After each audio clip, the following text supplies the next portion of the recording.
नमस्कार मित्रांनो, स्वागत आहे तुमचं शिवमानवी व्लॉगमध्ये. तर माझ्या लाईफ स्टोरीचा भाग 3 आज तुम्हाला सांगणार आहे. तर मित्रांनो, मी एखादी सरकारी नोकरीला का नाही लागलो, एखादा चांगला जॉब का नाही करत आणि 10वी-12वी नंतर BMC वगैरेचे फॉर्म का नाही भरले, तर या व्हिडिओमध्ये मी तुम्हाला सांगणार आहे. तर मित्रांनो, BMC फॉर्म भरण्यासाठी कमीत कमी 50% आणि एक MSc ITचं सर्टिफिकेट लागतं. तर ते माझ्याकडे नव्हतं, त्याच्यामुळे मी काही परीक्षा वगैरे दिली नाही आणि काही फॉर्म भरले नाही आणि काही जॉब केले नाही. तर हे कारण होतं. आणि मला बऱ्याचशा कंपन्यामध्ये संधी पण मिळाली होती काम करण्याची. तिथं मी परमनंट पण होऊ शकला असतो, पण ती मी रेग्युलर न केल्यामुळे मी परमनंट नाही झालो. तर काय झालं, तिथं नेमकी जेव्हा परमनंट भरती निघाली त्यावेळेसच नेमकी मी काम सोडून दिलं त्या कंपनीतून आणि तिथे बरेचसे पोरं माझ्यानंतर परमनंट झाले. तर मी सारख्या कंपन्या बदलायचो, त्याच्यामुळे माझं काही सिलेक्शन झालं नाही. तिथं चान्स होता, पण मी रेग्युलर न केल्यामुळे आणि मध्येच काम सोडल्यामुळे माझा परमनंट चान्स होण्याचा चान्स निघून गेला. त्याच्यानंतर मला माझ्या मित्रांनी महाराष्ट्र ग्रामीण कोटा फायनान्स जी बचत गटाची कंपनी आहे तिच्यामध्ये काम लावून देत होते. तर महाराष्ट्र ग्रामीण कोटा फायनान्स तुम्ही सर्च करून बघा, एकदम चांगली कंपनी, सरकारी कंपनी. तर तिच्यामध्ये मला ब्रँच मॅनेजरचं पद लागलं होतं आणि माझं इंटरव्ह्यू डायरेक्ट बायपास झाला होता. डायरेक्ट वशिलेवरून बायपास करण्यात आला होता आणि डायरेक्ट माझं फक्त डॉक्युमेंट सबमिट करायचे होते. तर भोर तालुक्यामध्ये मला त्याचे डॉक्युमेंट सबमिट करण्यासाठी जायचं होतं. तर सर्व डॉक्युमेंट मी रेडी केले होते, फक्त तिथं जमा करायचे होते आणि काय होती आली काय माहिती, तिथून मी निघून आलो डॉक्युमेंट सबमिट करायच्याऐवजी. तो एक चान्स गमावला मित्रांनो मी. तर तो जॉब केला असतो तर आत्तापर्यंत तसं ट्रेनिंगमध्ये मला त्या कंपनीचं 12,500 रुपये पेमेंट होतं. त्याच्यानंतर वाढणार होतं. तर माझे मित्र काही मित्र आहे कामावरती, त्यांना 17,000 रुपये पेमेंट होतं तेव्हा. आता पण 17,000 आहे. आता वाढलं पण असं कदाचित. तेव्हा 17,000 मिळत होते त्यांना, मी जेव्हा लागलो होतो तेव्हा. डॉक्युमेंट सबमिट न केल्यामुळे मी तो जॉब करू शकलो नाही. मी तर मला चांगला जॉब होता तो ब्रँच मॅनेजरचा.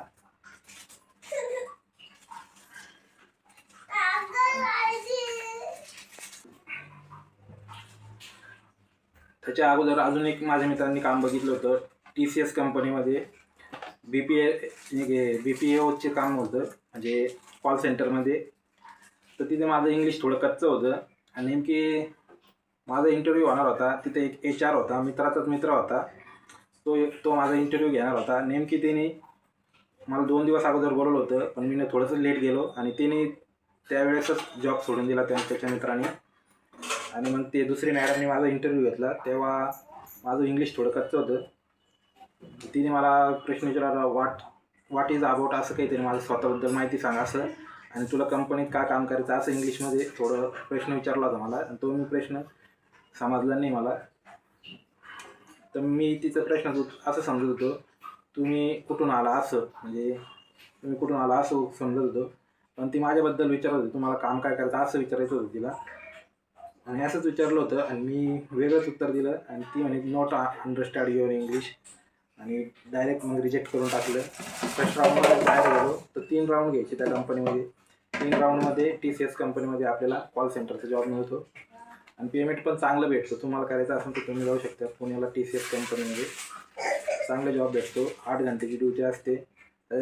पद पण भारी वाढते आणि तुम्ही पेमेंट पण चांगलं भेटतं मस्त.